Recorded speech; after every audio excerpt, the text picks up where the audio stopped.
अस्सलाम वालेकुम।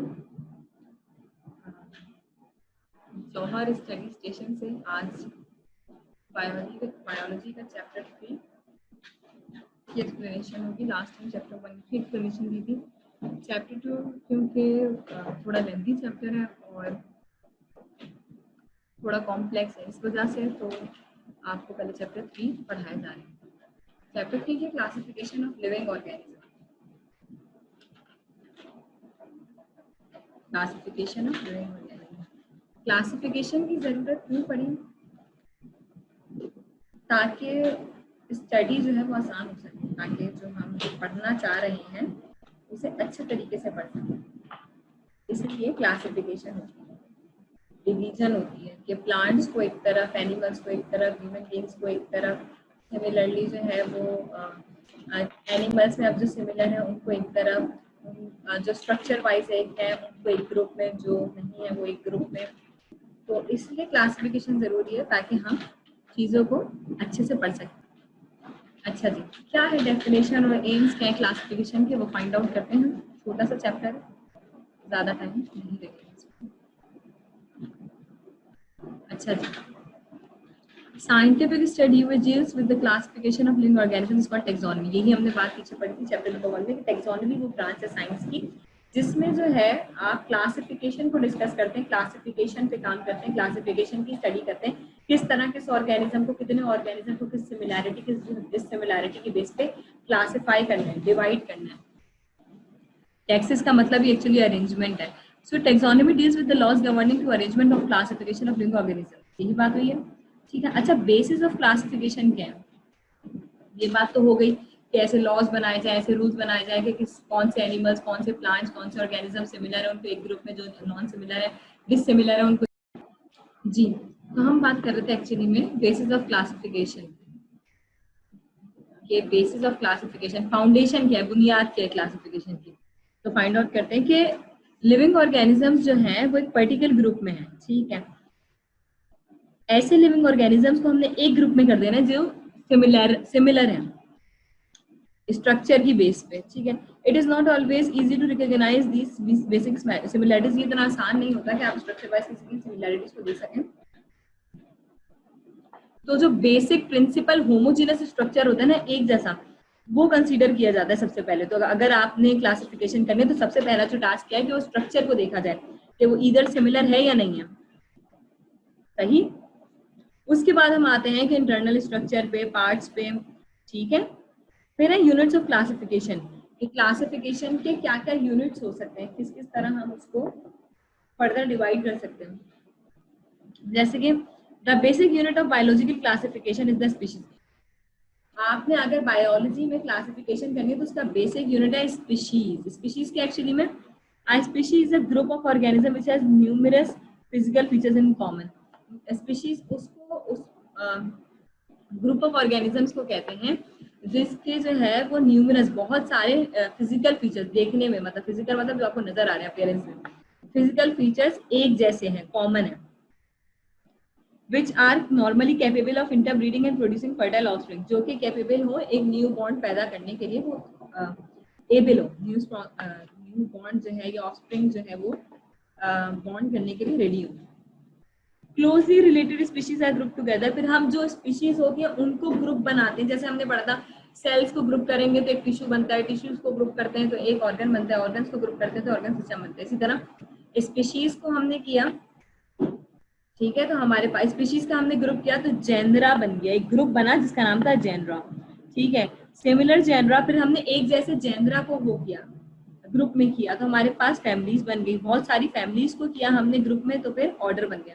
इसी तरह की एक स्पीशी थी डॉग, ठीक है ना, फॉर एग्जाम्पल एनिमल है डॉग। अब डॉग में भी बहुत सारे उसकी जो है वो नेम्स होते हैं ना, जैसे कि हमारे पास जो है कैट को ले लेते हैं, कैट में जो पर्शियन कैट्स हैं, फलाना कैट है, ये कैट है। फिर डॉग में जो है वो बहुत सारे डॉग्स की अलग अलग जीन है, उनके अलग अलग जो है नेम्स हैं जो अपनी अपनी खास खसूसियत के लिए माने जाते हैं, ठीक है ना। तो हमने क्या किया, एक डॉग की पूरी स्पीशी को उठाया और उनको जो एक जैसी थी तो वो एक जेनरा बन गया, ठीक है।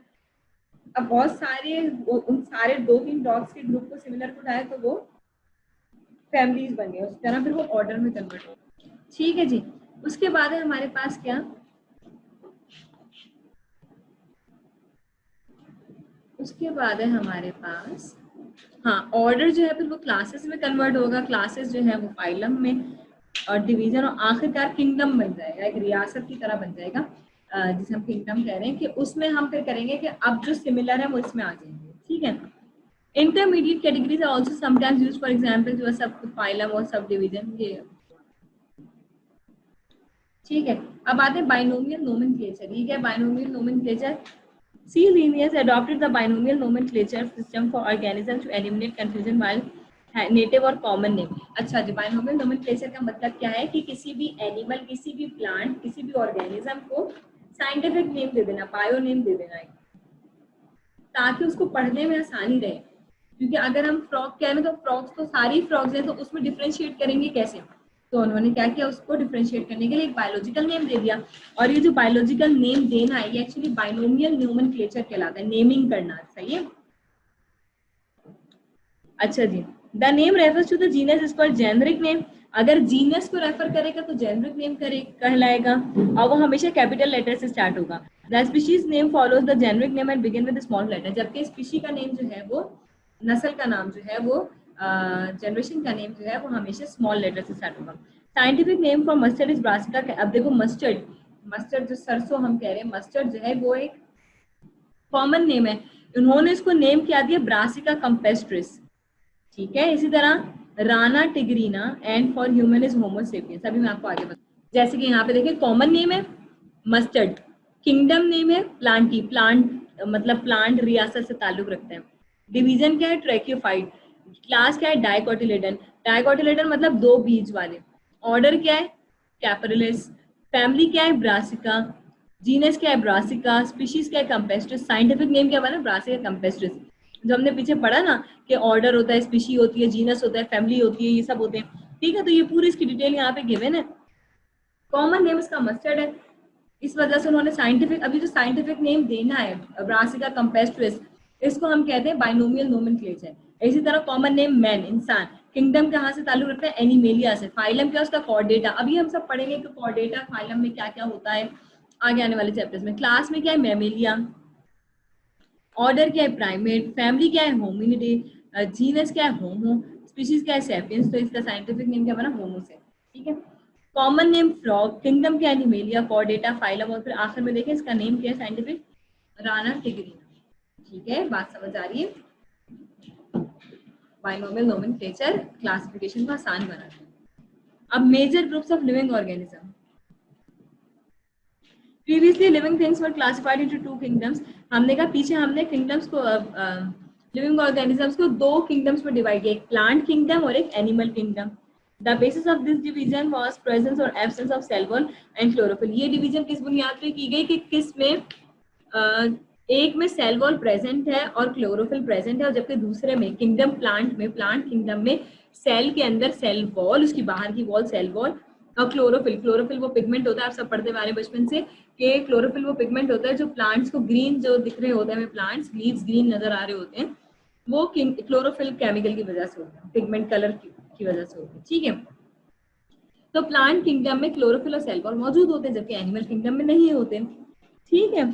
And players is studied under kingdom Plantae, और जिस वजह से इसको किंगडम प्लांट टीम में स्टडी करते हैं। All those living organisms have neither cell wall nor chlorophyll were regarded as animals. और वो सारे ऑर्गेनिजम्स जिसमें क्लोरोफिल और सेल वॉल नहीं प्रेजेंट होता वो एनिमल कंसीडर किए जाते हैं। अभी हम लिविंग ऑर्गेनिजम्स की बात करें तो उसमें एनिमल्स, प्लांट्स और ह्यूमन सब आ गए। ठीक है। फिर हमने कहा जिसके सेल में सेल वॉल है, जिस ऑर्गेनिज्म के सेल में सेल वॉल और क्लोरोफिल है तो वो प्लांट कंसीडर किए जाएंगे, बाकी सब एनिमल्स कंसीडर किए जाएंगे। ये क्लासिफिकेशन हुई ना। आगे देखिए सर हम क्या लिखते हैं। H. Whittaker 1969 suggested a wait, but a large number of living organisms did not fit clearly to this category. लेकिन कुछ ऑर्गेनिज्म ऐसे भी थे जिनके पास सेल वॉल तो था लेकिन क्लोरोफिल नहीं था। समझ आ रही है बात? अब उनको कहाँ रखेंगे, किंगडम प्लांटी में या एनिमेलिया में? तो इस प्रॉब्लम को सॉल्व करने के लिए क्या हुआ, एच विटेकर जो बायोलॉजिस्ट थे उन्होंने एक new system of classifying living organism introduce कराया, और उसके अकॉर्डिंग उन्होंने 5 किंगडम इंट्रोड्यूस कराए, 5 रियासत इंट्रोड्यूस कराई। कौन कौन सी? जैसे कि फॉर एग्जाम्पल किंगडम मुनेरा, उसमें उन्होंने कहा किंगडम मुनेरा में प्रोकैरियोट्स होते हैं which feed by a variety of different methods. Kingdom Monera कौन से होते हैं? प्रोकैरियोट्स। प्रोकैरियोट्स क्या होते हैं पहले तो ये समझना चाहिए। प्रोकैरियोट्स वो होते हैं जिनके न्यूक्लियस ट्रू नहीं होते। सेल में न्यूक्लियस प्रेजेंट होता है, जैसे हमारे पास ब्रेन है, सेल के पास न्यूक्लियस ब्रेन होता है उसका, जो कि सारी एक्टिविटीज कंट्रोल कर रहा होता है।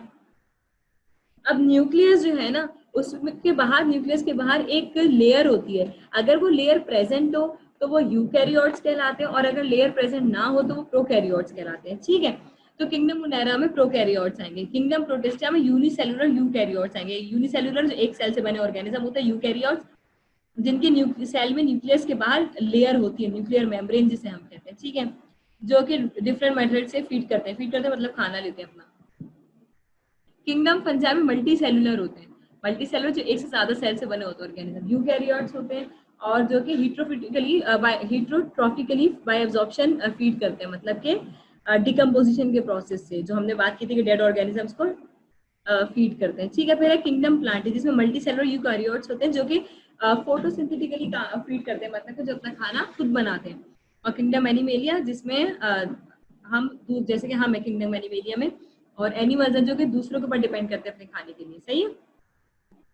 अब है हमारे पास, जब ये क्लासिफिकेशन आई, although Whittaker's scheme received wide spread approval, एक बड़ी तादाद के लोगों ने इस चीज को जो है वो एक्सेप्ट किया है, इस किंगडम्स की क्लासिफिकेशन को, लेकिन इसका एक मेजर ड्रॉबैक था, मतलब एक नुकसान था। क्या था वो नुकसान? This relates to the protist kingdom, और ये किंगडम सेकंड वाली प्रोटिस्टा से रिलेटेड था, which contain all unicellular organisms including those of the formerly has been regarded as animal protozoans and as those had been regarded as the unicellular algae।